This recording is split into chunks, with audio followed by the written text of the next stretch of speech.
Si nos movemos un poquito hacia la tesis, al proyecto Prehabilita, que así es como se llama, lo podéis buscar en internet, ¿verdad? Y es un proyecto que sigue, por lo tanto es mucho más grande todavía de lo que uno podía pensar.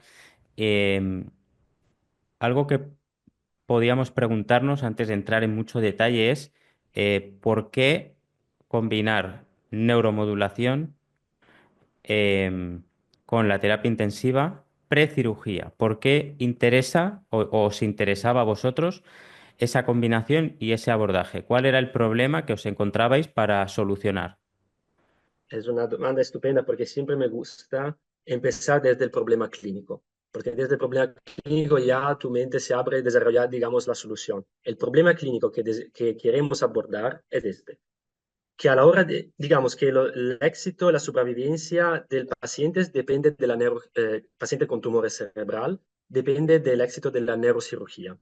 Y el neurocirujano tiene dos objetivos. Tiene el objetivo de extirpar el tumor en su totalidad y el segundo objetivo es preservar las funciones neurológicas, ¿vale? Y a veces hay un dilema, porque si tú tienes un abordaje, digamos, radical, tú extirpa todo el tumor, puede tener un riesgo de causar un daño neurológico, porque alrededor del tumor tú tienes un tejido sano, el tejido cerebral, que tiene quizás sus funciones. Y aquí tenemos un poco que entender palabras específicas de este ámbito, como áreas elocuentes. Las áreas elocuentes son áreas, digamos, sanas alrededor del tumor que está relacionada con una función indispensable para nosotros, como la función de brazo, motora de brazo, para la función del lenguaje, ¿vale? Entonces, un abordaje radical de extirpación del tumor en toto sí puede ser útil para solucionar el tema de extirpación del tumor, pero puede causar un daño neurológico.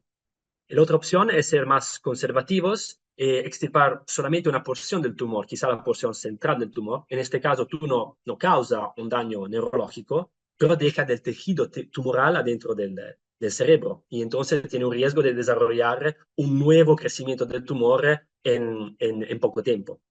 Entonces, para solucionar esto, ya se había desarrollado, digamos, formas de neurocirugía despierta, donde se va a mapear la función cerebral durante la operación cirúrgica. Esto ha sido una primera manera para mejorar los resultados de la cirugía. Y el segundo es la prehabilitación. Y la prehabilitación, digamos que si buscas en Internet, las palabras llaves son Neuromodulation Induced Cortical Prehabilitation. So, esta estrategia es de cambiar la neuroplasticidad, inducir un cambio neuroplástico en las semanas antes de la neurocirugía. Y estos cambios quieren disminuir la activación y la relevancia funcionales de las áreas elocuentes y al mismo tiempo desarrollar otras áreas funcionales que están funcionalmente asociadas a las áreas elocuentes, pero anatómicamente distantes desde el tumor. Nosotros sabemos que el cerebro no es organizado para compartimentos separados, sino que cada función surge como resultados de una activación de un network distribuido. Y según estas teorías, si tú bajas la activación y la relevancia de un nodo de este network y al mismo tiempo fortalece la activación de otros nodos, tú obtienes este shift, este cambio de activación cortical más lejos del tumor. Y una palabra que me gusta en este sentido es que nosotros queremos alargar los bordos funcionales, no los bordos anatómicos, sino los bordos funcionales para una safe surgical excision. Y esto es exactamente el objetivo del prehabilita. Antes de nosotros había dos estrategias. Una era de prehabilitación invasiva y prehabilitación no invasiva. Prehabilitación invasiva era, digamos, hacer una primera cirugía, poner electrodos en el cerebro, en contacto directamente con la corteza, y hacer una prehabilitación durante unas semanas donde se estimulaba directamente con estos electrodos las áreas elocuentes para inhibirla y al mismo tiempo se asociaba a un entrenamiento intensivo. ¿Por qué? Porque en un momento que el área elocuente está inhibida, tú quieres desarrollar otras áreas. ¿Y cómo la desarrolla? Haciendo un entrenamiento muy intensivo y el cerebro tiene que buscar recursos. Si las áreas elocuentes está inhibida, tiene que buscar otros recursos en el mismo hemisferio y en el otro hemisferio. Entonces, y luego, después de unas semanas de esta rehabilitación invasiva, había una segunda cirugía para quitar los electrodos y extirpar todo el tumor.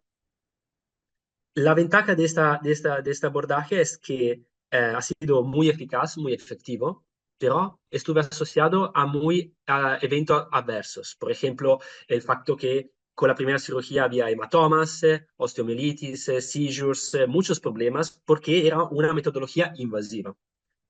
Y en este caso se intentó hacer la rehabilitación no invasiva, es decir, utilizar, por ejemplo, transcranial magnetic stimulation, transcranial direct current stimulation. Y en este caso sí que no era invasivo, por lo cual no había eventos adversos, pero hasta nuestro estudio no salió algún cambio neuroplástico clínicamente relevante. Por lo cual, nuestro challenge, nuestro punto de partida era ver de desarrollar un programa de rehabilitación no invasiva, pero eficaz. Cuando hables del dilema de la neurocirugía, en vuestro caso, ¿eran pacientes que ya tenían clínica neurológica o eran pacientes que no tenían clínica? Porque, por ejemplo, cuando el doctor Jesús Martín Fernández habla de sus casos, él siempre dice que hace esta neurocirugía de gliomas, me parece, de bajo grado, pero en pacientes que no tienen todavía clínica. En vuestro caso, sí eran pacientes que ya tenían clínica. Habían unos síntomas iniciales, pero en general efectivamente eran pacientes casi asintomáticos. Y en este sentido es increíble ver las resonancias de estos pacientes, porque a veces ves tumores que son, digamos, como una manzana y clínicamente el paciente es casi asintomático. Y esto te dice cuánto el cerebro tiene un potencial de reorganizar sus herramientas si tiene suficientemente tiempo, porque estos tumores se han desarrollado a lo largo de los años y el cerebro ha buscado maneras para compensar para esta presencia invasiva. Y nosotros tenemos que hacer un razonamiento que es un poco al revés de lo que hacemos normalmente. Si tú tienes un paciente con ictus, tú tienes un problema, una lesión, y desde esta lesión tiene una recuperación y tú haces la intervención después de la lesión. Con la prehabilitación sí que tiene el tumor, pero no es, el problema para ti no es el tumor. Para ti el problema es la cirugía, porque la cirugía puede causar una lesión. Entonces tú tienes un poco que jugar anticipando o preveyendo cuál puede ser la función a riesgo de ser comprometida. Por lo cual, si un paciente ya tiene clínicamente mucho déficit, mucho impairment antes de la cirugía, ya no tiene una función a riesgo de ser comprometida porque ya se ha comprometida. Al revés, si un paciente está asintomático, tiene un gran riesgo de comprometer esta función, de pasar desde normal a una hemiplegia, por ejemplo. Entonces, tú tienes que buscar según la anatomía y según los resultados de la resonancia magnética funcional, cuáles son las áreas elocuentes, cuál es la función que tiene más riesgo de ser comprometida y abordar esta función antes de la cirugía.